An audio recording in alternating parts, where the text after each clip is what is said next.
Hello, मैं मीरा वर्मा कहानियों की दुनिया से आप सबों के लिए एक कहानी लेकर आई हूँ। सच ये कहानी नहीं है। इस सपने को मैंने कहानी में परिवर्तित किया है, जिसका मैंने शीर्षक दिया है सपने का राक्षस। बच्चों की कहानी है, मगर इसे बड़े भी सुन सकते हैं। आप अपने बच्चों को भी सुना सकते हैं। जब मैं छोटी थी, मैं अक्सर बहुत सारे उलूल जुलूल सपने देखा करती थी। कुछ मेरे जहन में हैं और कुछ नहीं भी हैं। एक ऐसा ही सपना है जो मेरे जहन में अभी तक है, जो मैं आप सबों के सामने प्रस्तुत कर रही हूँ। अक्सर मैं शाम के समय पार्क में चली जाती हूँ। टहलने के बाद कुछ देर मैं पेड़ पौधों के बीच में बैठी रहती। छोटे छोटे बच्चे जो मेरे मोहल्ले के ही थे मुझे जानते थे। कुछ के लिए तो मैं नानी बन जाती थी कभी, और उनमें से कुछ मुझे दादी भी कहते थे। वे नटखट चुलबुले बच्चे मुझे देख लेते, मेरे पास आकर कहानी सुनने की जिद करने लगते हैं। अब तुरंत जहन में आता नहीं है मैं इन बच्चों को सुनाऊं तो क्या सुनाऊं। मैंने उन बच्चों से कहा मैं तुम्हें कल सुना दूंगी, पर वे बच्चे मानने को कहाँ तैयार। मैंने हंसते हुए कहा अच्छा ठीक है, बैठो मैं सुनाती हूँ। बच्चे वाह वाह ताली बजाते हुए मेरे इर्द गिर्द बैठ गए। मैं कुछ सोचती हुई उनसे बोली, बच्चों मुझे एक कहानी याद आ रही है राक्षस की, क्या तुम सुनोगे? बच्चों ने कहा। वे जोर से ताली बजाते हुए बोले, हाँ नानी जी, सुनाइए ना। मैं बचपन में बहुत उलूल जुलूल सपने देखा करती। कभी तो मैं उन सपनों को देख सपने में ही हंसती और कभी मैं डर भी जाती। एक रात की बात है, जब मैं सोई थी, मैंने देखा कि मैं घने जंगल में खो गई हूँ। मुझे बड़ी जोरों की भूख और प्यास लगी है। मैं भटकते भटकते एक गुफा के पास पहुँच गई।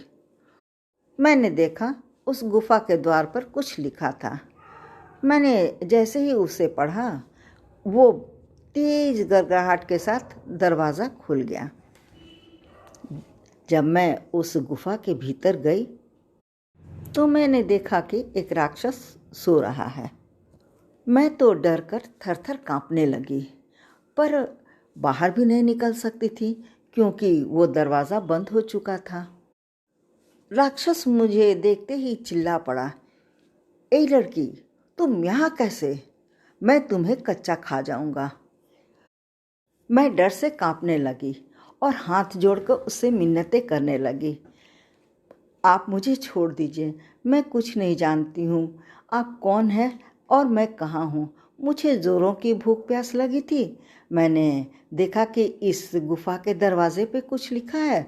मैंने उसे धक्का दिया तो वो खुल गया। कृपया मुझे छोड़ दें। उस राक्षस ने कहा, सुन लड़की, मुझे एक भयंकर बीमारी है। अगर तू मुझे ठीक कर देगी तो मैं तुझे राजी खुशी छोड़ दूंगा, और नहीं तो मैं तुम्हें इसी गुफा में बंद करके रख दूंगा। मैंने कहा, हाँ मैं आपको ठीक कर दूंगी। मैं जानती हूँ इस बीमारी का इलाज, और मैं उसे तन मन से राक्षस को स्वस्थ करने में जुट गई, और वाकई वो कुछ दिनों के बाद ठीक भी हो गया। राक्षस स्वस्थ हो गया और ये देख वो बहुत खुश हो गया। मैंने उनसे जाने की इजाज़त मांगी तो उसने हामी भर दी। मैंने ज़ोर से दरवाजे को धक्का दिया तो वो दरवाज़ा खुल गया, और उस राक्षस ने मुझे यूं ही विदा नहीं किया। मुझे मेरे संग मुझे रुपये, जेवर, जायदाद भी दिए। राक्षस ने मुझे बहुत लजीज खाना बनाकर भी खिलाया। मैंने उस भोजन का नाम पूछा तो उसने कुछ अजीब सा नाम बताया जो मुझे याद नहीं।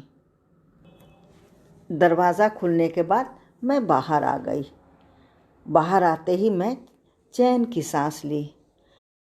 अंदर से तो मैं बहुत खुश थी कि चलो इस राक्षस से मुझे छुटकारा मिला, पर मैं उसे दिखा रही थी कि मुझे उसे छोड़कर जाने में काफ़ी तकलीफ़ हो रही है।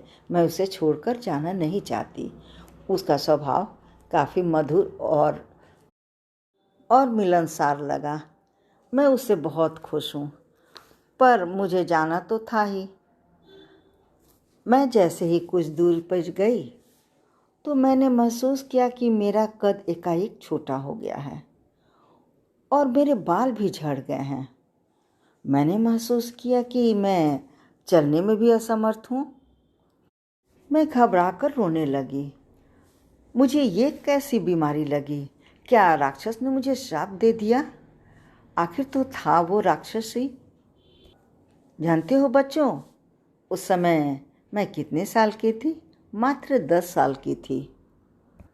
मैं वहीं गिर गई और गिरने के बाद मुझे कुछ भी याद नहीं रहा और मुझे एकाएक महसूस किया कि मुझे कोई ज़ोर ज़ोर से हिलाकर उठा रहा है। उठो, कितनी देर से होगी।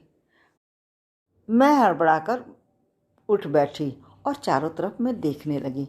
मैंने देखा कि मेरे सामने मेरी माँ खड़ी हैं। माँ ने मुझसे पूछा, क्या फिर तूने कोई सपना देखा है?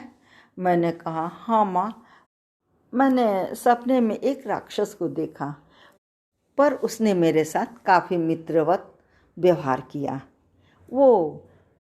वो राक्षस नहीं, वो कोई सज्जन रूपी भगवान था।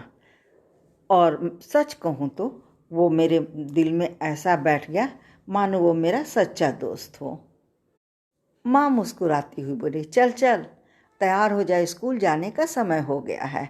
और मैं स्कूल के लिए तैयार होने लगी। सपनों की दुनिया की कहानी बस इतनी ही। आप हमें कमेंट बॉक्स में ज़रूर बताएं आपको और बच्चों को ये कहानी कैसी लगी। आप इस चैनल को सब्सक्राइब करना भी ना भूलें और इस कहानी को शेयर करना भी ना भूलें।